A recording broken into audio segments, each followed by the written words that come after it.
ولا تقاتلوهم عند المسجد الحرام حتى يقاتلوكم فيه، فإن قاتلوكم فاقتلوهم كذلك جزاء الكافرين.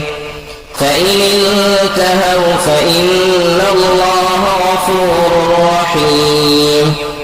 وقاتلوهم حتى لا تكون فتنة ويكون الدين لله، فإن انتهوا فلا عدوان إلا على الظالمين.